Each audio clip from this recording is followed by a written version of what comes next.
Hello, everyone. Welcome back to another episode of Adobo and Avocados. I am Marie Cruz, as always, and today I have my amazing awake. Are you awake now, sidekick? Um, sort of. Sort of I'm awake. I'm half awake. I haven't actually had coffee yet, so that may be part of the problem. But Yeah. I am definitively always Nicole van der Hoeven, and today we're really excited to welcome to the show Gertrude Westrin. Oh, over there, Hey. totally know my directions.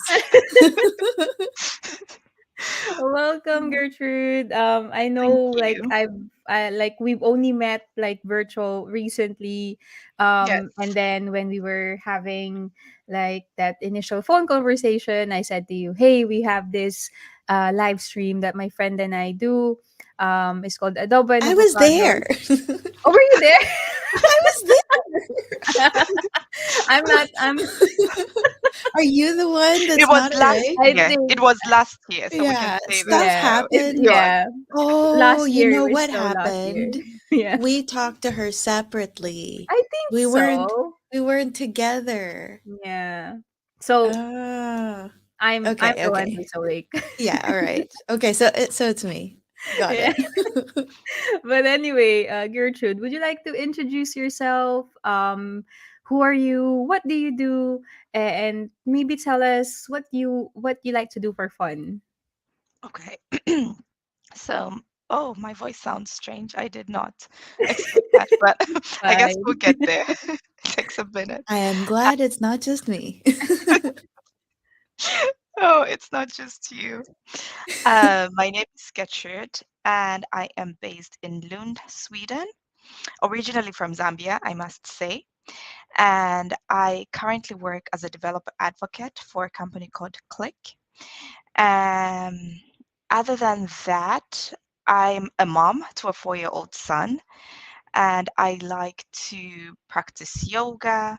I have a podcast that I do outside work, and I recently started learning to swim. It's a bit embarrassing to be learning to swim at my age, but I'm loving it, and it's just so much fun because we're doing it together with my son. Yeah, Oh, that's such a nice thing to hear because I know there's these different expectations that, oh, as an adult you need to learn how to do this. So I still yeah. don't know how to drive.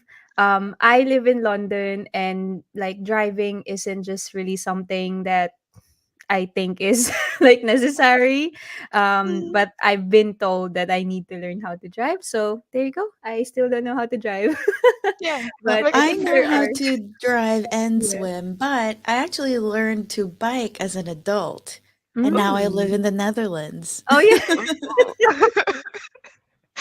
So Yeah. I'm Yeah. glad I learned to bike. Yeah.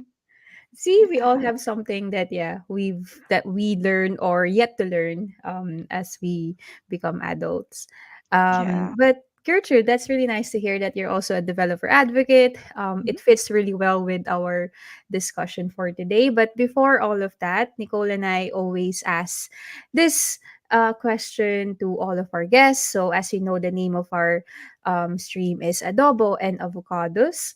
Mhm. Adobo because it's the unofficial national dish of the Philippines, and Nicole and I are both from the Philippines. And adobo is something that reminds us of home. So when we think of adobo, it's basically this way of cooking with Mhm. either meat that could be pork, chicken, it could be vegetables, it could be anything you want, and then you marinate it with lots of garlic, soy sauce, vinegar. So it Ah. always reminds us of home. Ah. So our question to you, like, what is your adobo? What reminds you of home? That could be food or that could be non-food as well. Okay. Now that it's more like winter, in Zambia, it's sort of the rainy season. And during the rainy season, you're usually eating lots of mangoes. No, Really mangoes, nice, yeah. sweet. Yes. So Oh, I that's miss at the those. top. Yeah, they're so good. That's at the top of my head. Or corn, like maize on a cob, and then Mm, you sort of roast it.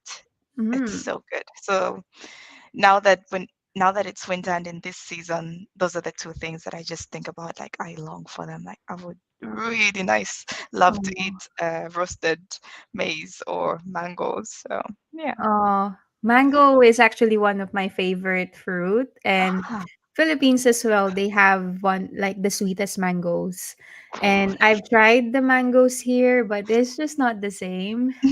It's No, not the same taste. It's not very sweet. no, and it's Um, a bit watery sometimes. I yeah, Yeah. imagine. It's because they have to like pack it with ice to Mm, yeah. transport it. yeah. Yeah, I've gone to like Asian supermarkets and tried, to buy a mango that like if you look at it, it's like, oh, it's gonna taste like the Philippine mango. But I always end up really disappointed. So I just need to accept that, yep, until I go back to the Philippines, I'm not gonna taste the same mango. Yeah, I feel you. It's pretty much the same for me. It's like, oh, it looks like maybe it will be, but there's just a little something missing. But also, I think it's that you're able to pick it straight from the tree. I think that Hmm. also makes a huge difference with the Yeah. taste. Oh, so when did you move to Sweden? Because you said that, yeah, you're not from Sweden, you're from Zambia. Hmm. Did you move for work, or was it something that's like in your plans, or basically, yeah, tell us more about your move to Sweden. Okay, it's pretty simple. Almost 10 years ago, sometime in August will be 10 years, I moved for my master studies, Mm. and it was at Lund University. And I would just like to shout out the Swedish Institute. They have an amazing scholarship for um, lots and lots of different countries, especially countries of the global south, lots of African countries. But in my intake, there was a guy who was a friend of mine who was from Cambodia. I know that there've been people from Indonesia, and yeah, it's an amazing scholarship. They sponsor your flight ticket, your tuition fees, and a monthly stipend. So, if there's Wow. anyone who knows anyone that would look into getting a scholarship, I would definitely highly recommend that one. Not sponsored also by Swedish Institute, I must say, but it's part of my journey. And since then, I've just lived here. I started working, uh, had a family, and yeah, now Sweden is home as well. Wow, I didn't know that about like Sweden. So it's really great that they can offer these types of scholarships, especially to a lot of people from like different countries. Yeah, Maybe like after this show we can add, I don't know, a link to their website and add it as part of the video yeah, description. That might be helpful. So we'll message you later, so that at least we can try and help other people to find out about that particular institute. absolutely. Yeah. So, what was your master's degree on? Yeah, I have a master's degree in media and communication studies. Um, Interesting. Cool. yes, which is interesting because now working as a developer advocate might sound like, oh, okay, that's a bit different. And my bachelor's is in mass communication. So, Oh. yeah, it wasn't developer focused in the beginning, but in 2020, I took a boot camp for it was basically for 12 weeks, and it was an introduction to front end development. And that's how I got into the world of software development and learned what I had to about the field and working in that area. Yeah. Hmm. So, how did you go from a heavily communications based background to tech, which is something that, people who aren't actually in tech think that it's completely separate and, Hmm. uses different skills and that communication isn't useful. Of course, we know better, but it does seem like that would still be a bit of a jump. What Hmm. made you think of it? Um, I worked for software companies because, I mean, where I'm based, a lot of software companies. So you will most likely find yourself working in tech, but maybe having a different role. And one thing that was very clear for me, at least, was that I became curious about what the developers were doing and just how products came to life. So Mm. when I had the opportunity, um, as well as you might know, Sweden has generous parental leave. It's like a year long. I was already thinking during my different roles in marketing that I would want to explore software development or something in product and see what that means. So when I had that parental leave, I took the leap and I did the boot camp for 12 weeks.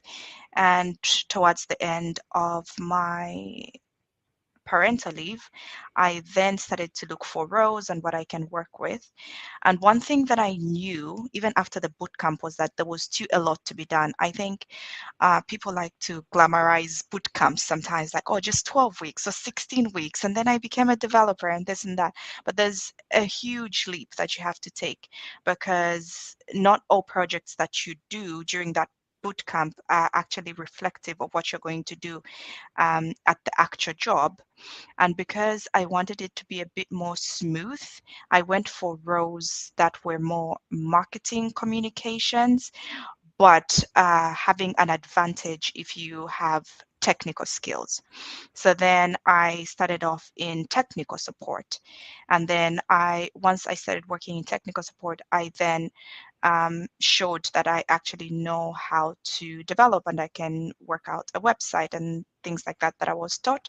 So then I became a marketing developer for the same company that I was working for. And this time we focused on APIs and integrations and everything e-commerce. So at this point, I started to learn more about APIs. And when an opportunity presented itself with where I am right now, what they wanted more was someone that would be able to communicate or would know a little bit about APIs and how they work, and that person would then be like the advocate for the APIs, the various APIs. So then it became the next step in my journey in that way. So it felt a little bit more natural than going directly into like software engineering because now I could leverage both my marketing and communication skills as well as my new acquired technical skills. And it's been like that since then. Mm. That really shows because I think maybe some people have this misconception that if they want to break into tech, they just have to go straight to programming, like Mm-hmm. software development, software engineering. But tech as an industry is so vast. There's different Exactly. pathways. Like you can even start as a business analyst, you can start as Mm-hmm. a tester, like you said, you can start as a technical support and then work your way through in. Yeah, I think the more important bit is like you have the skill in terms of being curious, you're willing to be adaptable, you're willing to learn. I think those are much more important because like different opportunities exactly. can just pop up, Yeah, and you should just be able to, okay, be brave and okay, I want to try that. I've done some API work, maybe I can talk about how I can like how I can communicate to people what the exactly. benefits are, or yeah. So it's Yeah. really great to hear. Yeah. Yes. And sometimes you also don't know about certain roles that exist within tech until you're working in there. Yeah. So you just have to be curious and like customer success as well. That's always a good start, I'd Yeah. say. So maybe Well, we yeah. should define like what you Yeah. already mentioned advocacy. What Mm-hmm. is developer advocacy? And even in the title of this video, we I hope you didn't hear the fireworks that just randomly went off. um, it says DevRel. So Mhm. what for you? Is there a difference between developer relations and developer advocacy? I would say developer relations is the umbrella terminology of um, building relationships between a company and its external, I would say, customers, users, developers, and things like that. Because it's not always just developers that use, I would say, I would loosely say products that developer advocates advocate for. I know that product managers also heavily use the same products. So developer relations is the umbrella, I would say. And you would think of it as, I guess, more traditional terms, people would say public relations, but because it's a tech company, um, public relations doesn't always have a good reputation, I would say. And because tech companies are more focused on building more authentic relationships, which public relations does not traditionally have.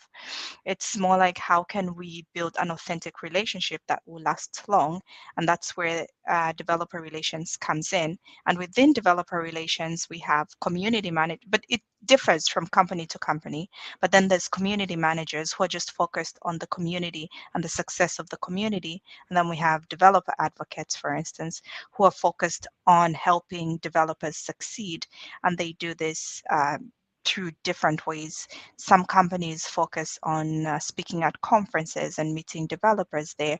Others will focus on having more intimate, closed workshops for those developers, or meetups, or smaller groups where they can actually have conversations and mutual exchange. Others will be more focused on videos, for instance, blog posts, tutorials. So it could be a lot of things. Yeah. But the overall idea, I believe, is just being a liaison for external developers and internal developers. Do you agree, or is that something that I just came up with? No, I definitely agree because I think like, and I've probably mentioned this on previous episodes already, like the way I see developer relations and developer advocacy, we're like this bridge that Hmm. helps the community and also helps the company. So if there are any feedback from the community, then we can easily relay that back to the company. And then at the same time, if there are some tools or some products or techniques that can help the community, then we can also help them realize that sort of area, because I think it's a two-way relationship. Like Exactly. it can't just be the company benefiting, Hmm. but the community should also benefit from the work that the company, the work that we are doing as well. So Yes. I agree with what you said. How about you, Nico? Yeah, I agree with what you both said. I think that it can be difficult because every company structures it a little bit differently. So, for some people, developer relations is the same thing as advocacy. For some Hmm. people, it's a separate team, like they're two separate teams. Some people put advocacy within relations, some people put relations within advocacy. So it's kind of hard to say. Like, I don't think any of us can say, like, this is what it is. And if you're not doing it that way, then it's wrong. Right. So it Hmm. kind of is up to the company culture to decide that.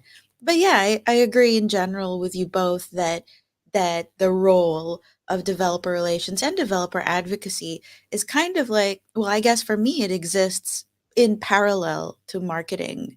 So I feel Hmm. like marketing is one to many, but it is a like it's one to thousands or sometimes millions of Mm-hmm. Hmm. people, and that one doesn't necessarily reflect who they are. They have a different role, they have a different experience, they have different skills from the many that they're talking to. But advocacy and developer relations, I think it's one to few. I mean, it can be many as well, but fewer, I think, Yeah. smaller in scope than traditional marketing.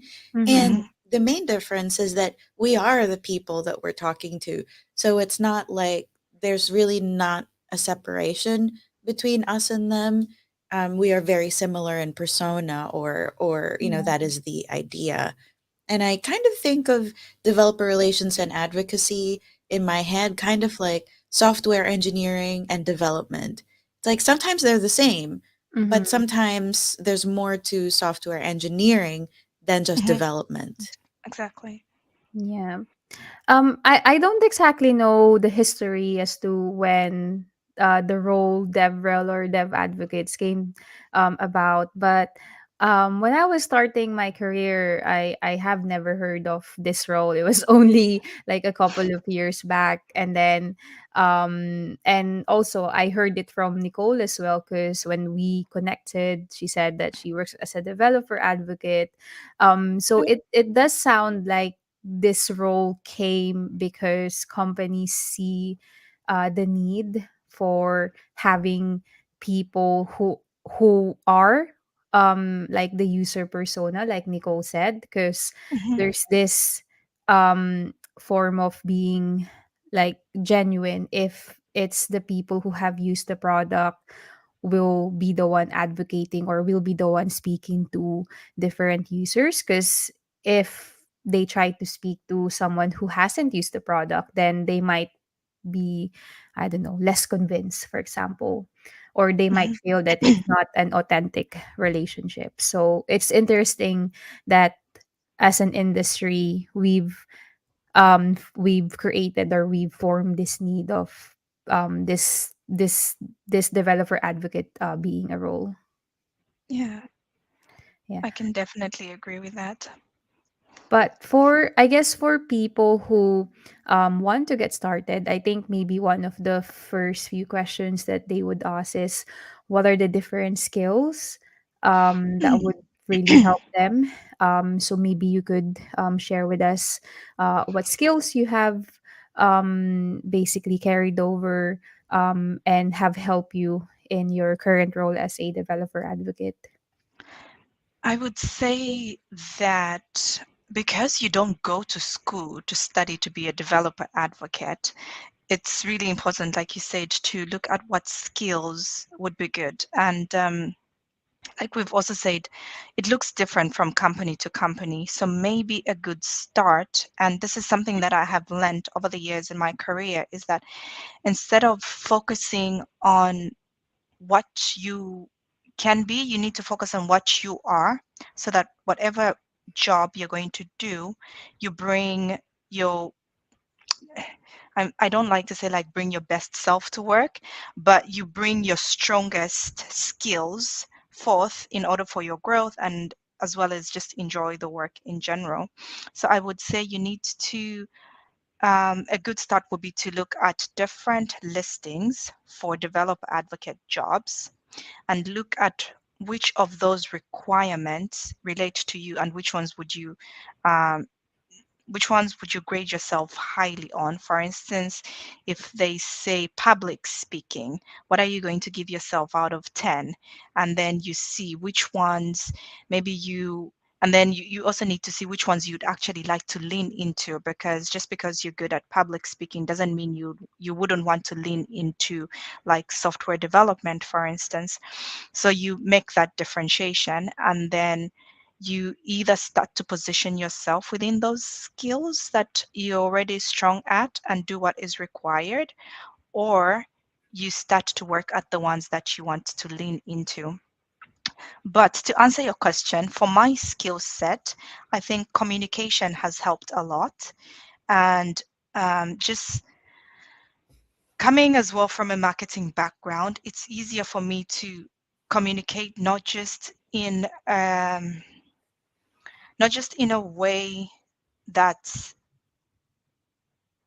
like this is, but I'm able, because developer advocacy as well is a supporting role, so I'm Mhm. able to speak to different stakeholders in a way that's not fluffy or in a way that's not too here and there, like, oh, we're doing this and that's that, but I'm more elaborate, and that helps a lot for me.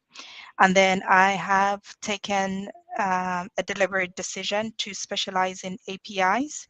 And so every day, or as much as I can, I learn more about the API life cycle and what does that mean, and can I then just talk about like documentation? What are my areas of strengths? Because it's a lot, and at one point you have to specialize in an area or a field.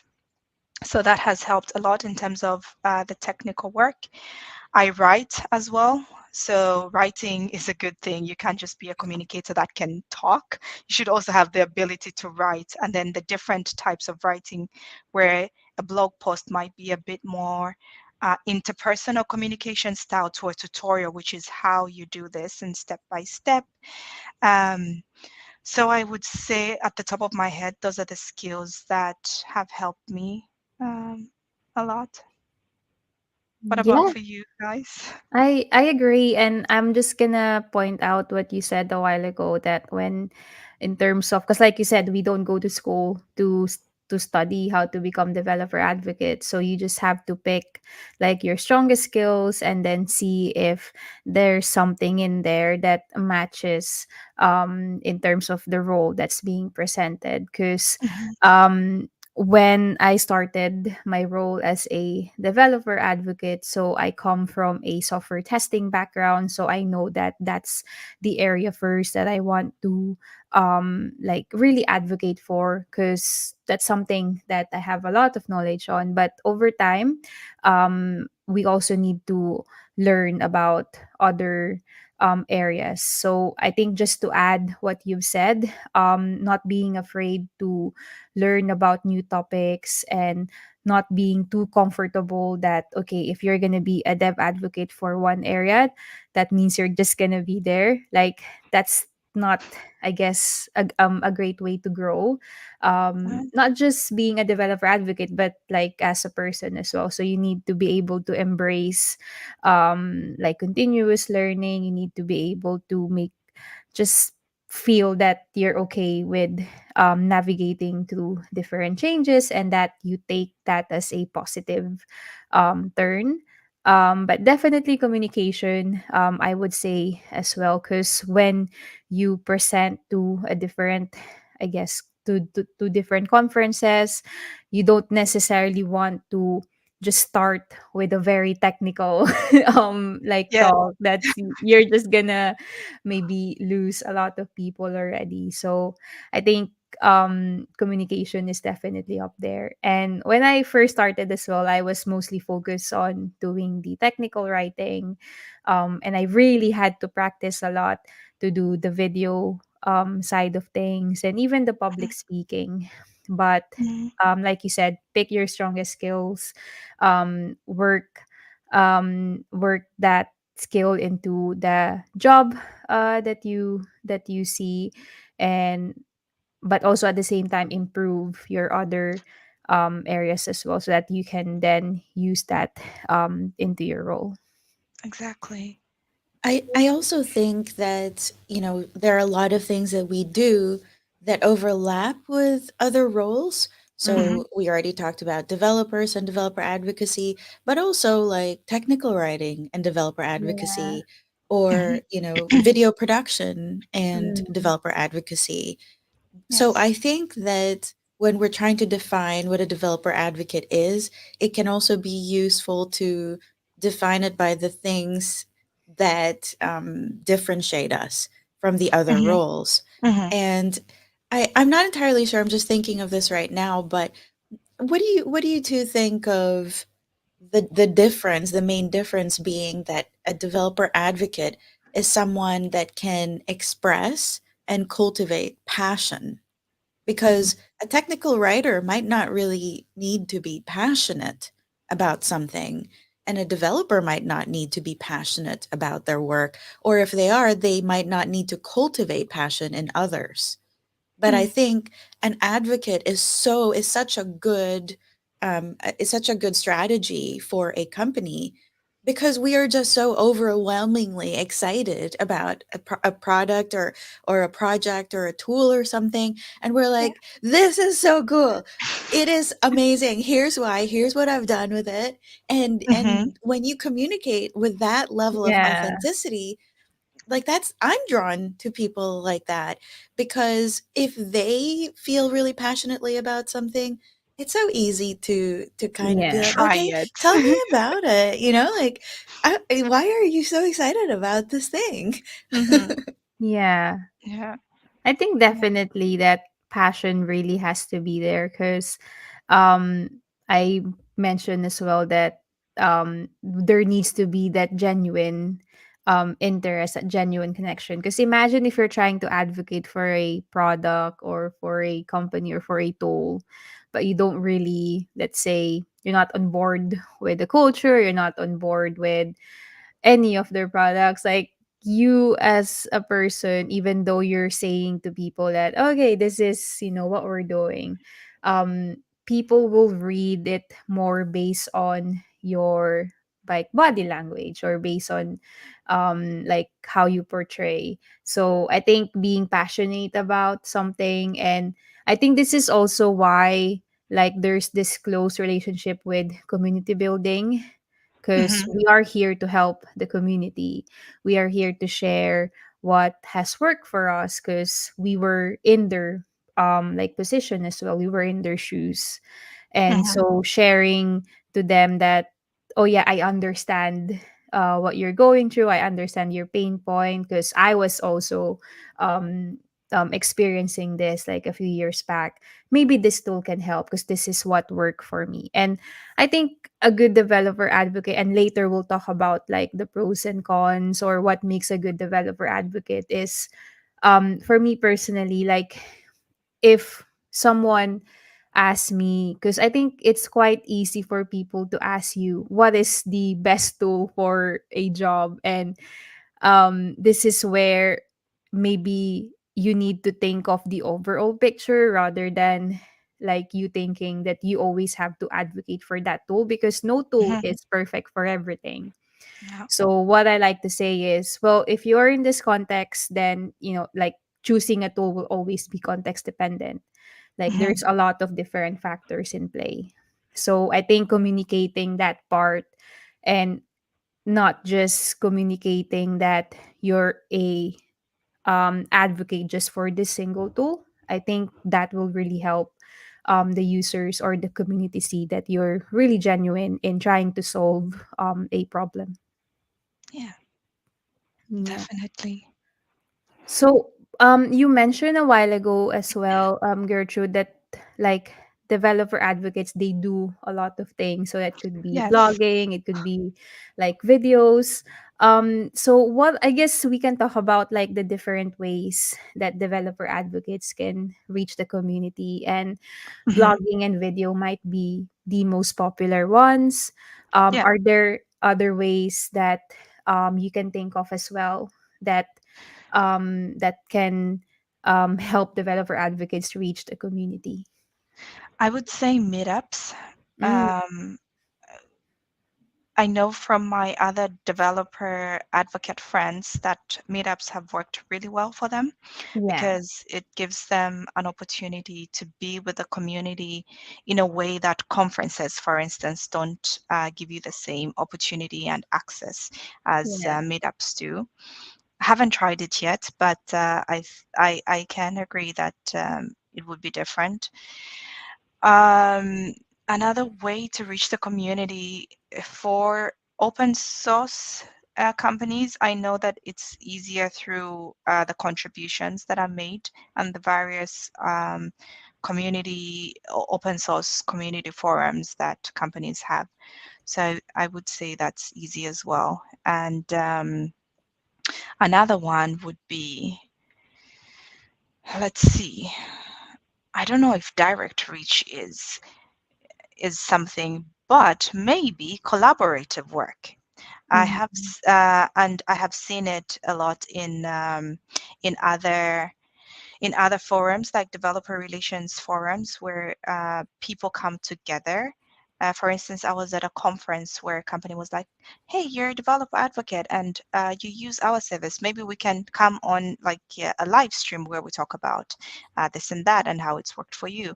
So I think in that way you you don't have to make the community feel like you have to choose this over that, because let's face it, the community users, they probably use both company products, and it would be nice to showcase the power of the companies coming together and tapping into the power of the community, each other's community. So I would say that's good as well, especially moving forward 2024, collaborating. Yeah. I think to add to that as well, one thing that we as developer advocates can also help is via like documentation. Because I Hmm. think if someone is fairly new, and they want to try out the tool, like the first thing that we do is we look at the technical docs, like we check how easy it is to get started. So I think if we see any gaps in our documentation, like if there are any missing instructions or missing guides that the community Hmm. might benefit, that's also one way to do developer advocacy. um, Yeah. I think to some extent as well, like because like you said, like the collaboration and like the reaching out to different members of the community, I think that's also a good one. Like with this adobo and avocados, like we see this as a form of Yeah. advocacy, because we are reaching out to the community, like we're getting different people with different backgrounds, and we have spoken about developer advocacy in a lot of like previous episodes. So Mhm. that's also a good way, because I've received messages from people who have said that, hey, I watched this live stream of Adobo and Avocados, and I also noticed that you're doing performance testing. So it sort of leads to that Yes. as well. Yeah. Yes. And the authenticity and being genuine that you talked about, because then you see people and you interact with them. But I was going to add that examples as well when it comes to documentation. That's Mm-hmm. one of the things that I've found to be really helpful for the community, when you provide as many examples as possible. Yeah. Yeah, I think also engineers in general are a strange bunch, and I say that identifying as an engineer too. I think that we're very allergic to traditional marketing, and that's Mm. probably because most of us work for companies. We're not working for ourselves, and marketers, if the traditional marketing approach, and a bad one really, is when they approach developers in a B2B sort of situation, because our so like for example, Marie and I work at Grafana, and our users are developers or are engineers, and so um, it's very jarring when marketers directly approach engineers and act like, you know, the typical marketing that they would do, and act like they're the ones that have the purchasing power. It's kind of weird because they're the users, but they're not the ones with all the decision power or the Hmm. purchasing power. They're not the ones that spend the money. So it's kind Yeah. Mm. of this mix, right? Where you have to appeal to engineers, but you also, it can't be a hard sell. Like, you can't appeal to an engineer and say like, "Oh, this is really cheap." And I'm like, "Okay, I wasn't gonna pay for it either way. So you're gonna have to sell me on something else, like, does it actually work?" You know? Hmm. And because of that, I think that we're very quick to pick up on people who aren't authentic, who say they've used a tool when they've never actually used it, or and that can become pretty obvious, you know? Yeah. If you Yeah. haven't used it, then don't say that you have. Hmm. Yeah. And there is an element, I think, in advocacy where you do give more of yourself, and that Mm-hmm. is part of the advocacy. Whereas a marketer doesn't necessarily have to bring as much of who they are and their personal interests, maybe, you know, their previous experience in marketing, but not who they are and what they like. Mm.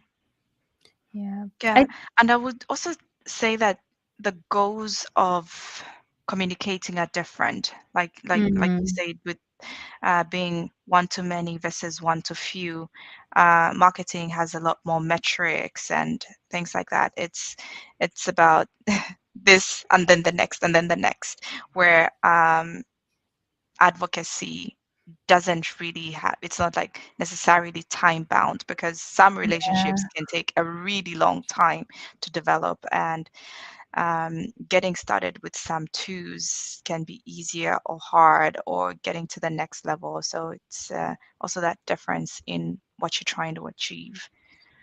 Yeah.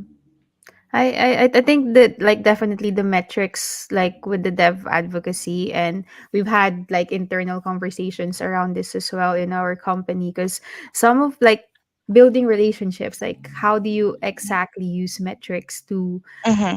measure like how you have improved those. Like we can look at, you know, like typical metrics, but that's not really a clear in like a clear indication of how well we are connecting Mm-hmm. to our users. But I think the more we show ourselves, and like one way that I like to think about it is, let's say we're doing like demos or we're speaking at meetups or conferences, like if it's from, I guess, like a marketing perspective, everything is like super polished. Demo is, I guess, it's just like a video of like the product playing. Whereas I think as a developer advocate, like I'm much more okay to, like, if there are issues in my demo, like I'll be transparent and say that, oh yeah, gosh, I forgot how to do it. Okay, let me just fix Yeah. this. Like we do office hours in our company, and there's been a lot of, you know, times where we've forgotten to add an import statement, or we've forgotten to save the file, and we're like, Yeah. why is this not running? And then when we learn, oh yeah, we haven't really saved the changes. So I think that level of being Mhm. transparent to people, that yeah, we're still learning, Yeah. we're not trying to be experts in everything. I think that also really helps with the relationship building and the trust building as well. Yeah. Yeah. Absolutely. It's um always funny with demos, I yeah. would say. Yeah. Yeah, it's now that we're talking about, like, I guess the demo inside, and like the different things to advocate.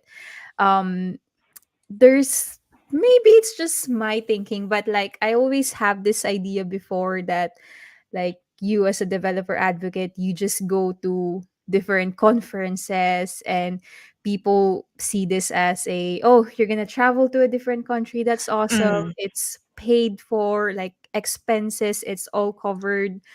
Yeah. But maybe we can talk about like what are the pros and cons. Like it's not always I guess roses, or it's not always a great you know, like time or place, but we can also share to whoever is listening what are the cons, what are the downsides, if there are Mhm. any. So maybe Gertrude, you can share like a few things as well. I think one of the cons or challenges that I have faced is just the context switching. Um, like I like I earlier mentioned, you do a lot of things, and Mm-hmm. in the same day, you could start with, oh, finishing off a blog post and send it for review, and in so doing, maybe you have to, you would have sent a video for review. In my case, maybe to the product owning team, and then maybe they have feedback, and then you have to correct that. And then, oh, you switch up because in a few days you have to maybe put a reflection piece, or there's a lot of context switching that sometimes it feels like you've done a lot and nothing at the same time. And then it's like exhausting, and as well the traveling, if it's not for you, that can be really tiresome if you're not a super I don't like to say this, but maybe if you're not a kind of person that's super like what they say extroverted person. So sometimes when you have to meet so many people, and the next day you're back to, Yeah. doing your work, it can be a bit much. um so those are some of the cons that I can think of at the top of my mind. And then also sometimes it's the buy-in of your work. It can Mm. be a bit different from company to company, but there's also a difficulty where product is clear on what product is doing, marketing is clear on what marketing is doing, uh, development is clear on what development is doing, and then Yeah. advocacy is many other things. So it's like, oh, and then we did this, and you touch on so many things. So sometimes it, yeah, can be challenging in that way. Yeah. How about for you, Nicole? I think I think it's tied to what I was saying before about authenticity. I think one thing that's very hard about it for me is that to some degree, the first thing that you have to sell, not that we're actually selling anything, is yourself. You Mm-hmm. have Mm-hmm. to make people accept or believe that you really are passionate, that this really is you. And even if it Mm-hmm. really is you and you really are passionate, it's like people still question that because of what I mentioned before, that engineers tend to be a little bit more allergic and sensitive to marketing messages. So there's a point when, if you talk about something too much, that calls into question for them whether or not you actually like it, or is it just because you're on their payroll. And I feel like I haven't had any other job where that was such a big part of it. My ability to convince people continuously that I never say anything that I don't mean. You know, Mm-hmm. I feel like there's a lot of doubt there, and that's kind of hard to swallow. Yeah. What about I you, Marie?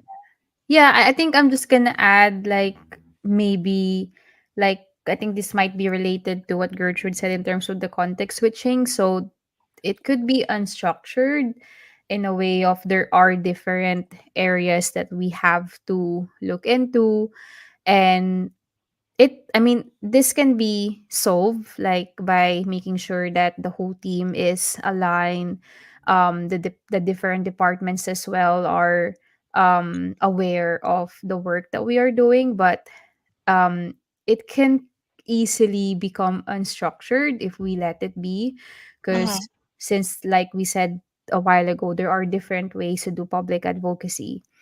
Yeah. So one person can just focus on like the writing, or one person can just focus on the video. But then if that's not like in a strategic way in terms of is that really the best way to help the community, have we look at the metrics, and this again might be a bit difficult because we spoke about metrics a while ago, like how do we actually ensure that we are building Mm-hmm. that relationship. So it can get unstructured, especially if there are a lot of ways that you've tried, because it like measuring the relationship side of things this can take time. So we can put some bets on, we can do some experimentation to try, okay, if we try it this particular way this quarter, like we're not going to be able to see the full benefit until like later on, because it takes a while to gain people's trust or to gain Mm-hmm. that credibility. But apart from that, like you can fall into this like creativity rut as well, because I think as Nicole said a while ago, we need to come up with like novel ways, or like people are allergic to like traditional marketing ways. So if you've thought about the different ways that you have reached the community, and then you can't think of anything else, then that might put you in a position of, how else can I really help the community? And that can, I guess, put some strain in your work because you're really trying a lot, but then because it takes time to see that relationship grow, then you might feel that whatever you're doing might not be helping, even though it might do or it might not. So Yeah. I think there's a lot of uncertainties in that area. Whereas with software development or with like software testing, we know that, yep, it's quite structured. We have Yeah. different, like day-to-day stuff that we do. But in developer advocacy, it's quite different. Yeah, exactly. And just what you mentioned there as well. in terms of figuring out if you're helping the community is also different, where the Mm. needs of beginners are different from people that have semi used your product versus the people that know your product maybe even more than you do. So it's like trying to find a balance on how best to serve the different needs of the community. Yeah. I also think, and maybe this is a me thing, but I feel like it can be very isolating Yeah. because as an avocado, it's like the developers are over there and sometimes they don't fully accept that you're one of them. Like they don't accept that you're an engineer. And it's like, "Well, but I did what you were doing before too. Mm, It's just now I've you do pull back a little bit from that. You're not in it as deep as they are. And because of that, there's like a boundary there. But even with the community, they're like, well, you're part of the community, but you're also like you're also working for the mm, company, so you're mhm, not really part of us either. So Mm. it's kind of, and even like with marketing, they're like, okay, well, we're doing the same sorts of things, but you're an engineer, so you don't really get where we're coming from. We need metrics, and you're just like, oh, this is so cool, open source, all the things. And so it's like you're in an island in the middle of all of these different groups, and you don't quite fit in any one of them. And mm. that's why I think I've personally become a lot happier since we've had a full team of advocates who are doing the same thing that I am. So I still feel like I'm on an island, but at least there are other people on the island with me. Yes, at least you can look on your back and be like, hey. Yeah. Yeah. Do you feel the same way too? Yes. Yeah. Yeah. One area that like Nicole and I are quite passionate about is the importance of diversity and representation, because maybe I'm not 100% correct, but what I have noticed at least, and this is because I've followed quite a few developer advocates like over the past when I was starting out as well. So I've followed quite a bunch over at X. And whenever I see, for example, like the profiles, I think, and maybe I'm wrong, but I think the developer advocacy representation, I think it's much better compared to like other areas.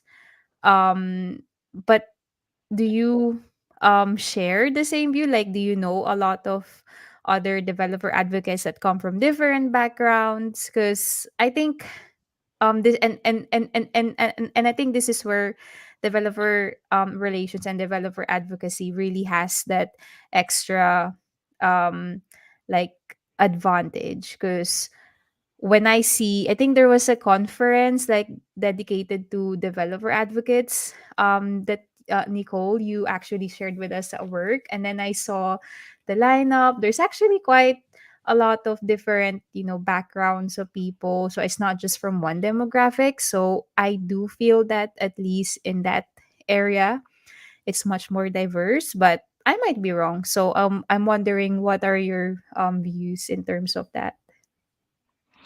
No, I definitely agree that from my perspective as well, developer relations is a bit more diverse in comparison to tech in general.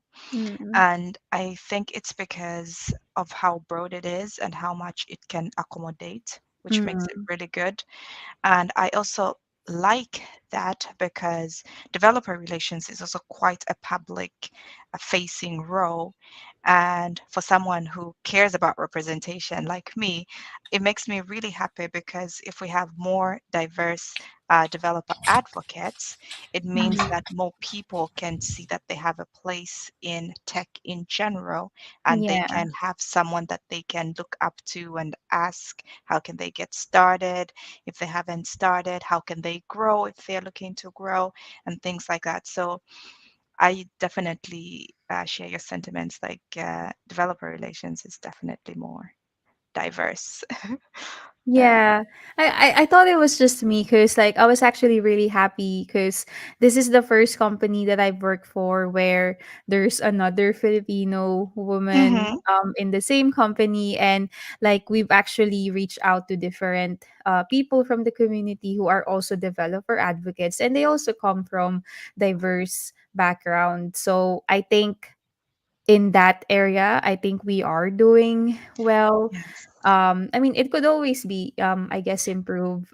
it Like could always overall be as a tech better. industry, it could always be improved. But I think developer relations and developer advocacy, it's really headed into that right path Yeah, because for me personally, if I see someone speaking on stage and that person looks like me, I'll be more inclined, oh my gosh, yes, I'm gonna like speak to that person, yeah. find out what they're doing, Mm-hmm. really get curious as to what tools they are offering because Yes. that person looks like me, and it might feel a bit like, well, I can also speak to other people. But if I see someone that is from the same sort of like demographics, Mm-hmm. and I'll be much more comfortable to reach out to that person. Yeah. Yeah, I can agree with that. I had a conversation actually with my brother actually. Maybe he wouldn't Yeah. be so happy that I talked about it. But he asked me like, why why do you care so much about representation? Like why is it so important for you um to have people that look like you in certain Yeah. positions in order for you to do something? Like why is it one of the first things you look at?